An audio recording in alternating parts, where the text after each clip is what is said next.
Ating lahat, of course, kay Mayor Vico, sa ating mga local government officials, sa ating councilors, Angelo De Leon, Simon, kay Sir Al, at sa lahat po nang nandito. Siyempre, sa ating mga sisipagtapos, congratulations. No?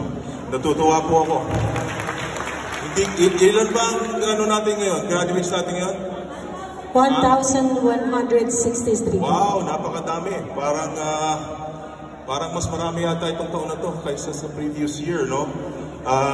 Alam naman po natin, itong ginagawa ninyo o yung pinag-aralan ninyo, ito ay dagdag sa inyong mga resume.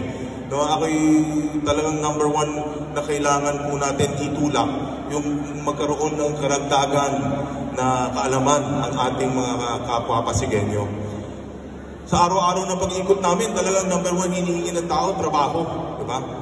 Pero alam nyo, minsan nakakasama po ng loob dahil ang ating local government, meron pong mga programs, no, na magbigay ng pagkakataon makapagtrabaho ang ating mga kababayan.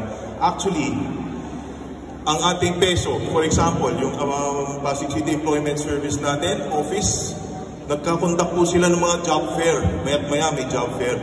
Pero ba't ko nasabi nakakasama na loob? Kasi araw-araw pagbaba namin ni Mayor Vico, kasama ni Congressman Roman, mga konsyal natin, nasabi ng mga tao, sana magkaroon ng trabaho sa City Hall. Dapat daw kapag makuha mga mamamayan natin sa City Hall.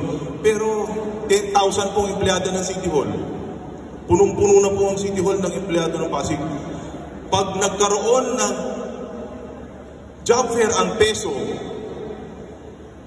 on-the-spot hiring, minsan umabot ng 6,000 on-the-spot jobs available. Alam niyo ilan nag-a-apply? Minsan 700, malaki na yung 800. So hindi totoo na walang trabaho dyan sa labas. Maraming trabaho.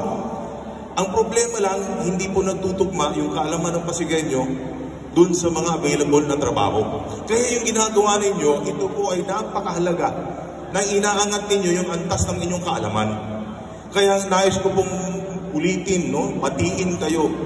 Nakikita ko may mga bata, may mga medyo may edad na, medyo may edad na talaga. Pero kayo po ay testamento na habang may buhay, dapat di tayo tumigil na magkaroon ng kaalaman at mag-aral. Di ba? Kailangan po tuloy-tuloy ang ating pagyakap ng mga bagong impormasyon, ng mga bagong pagkakataon. Ang pagyaman hindi lamang po sa bulsa, ang pagyaman ng kaalaman. Diyan po ang tamang paraan para mapaganda natin ang ating mahal na bayang Pilipinas.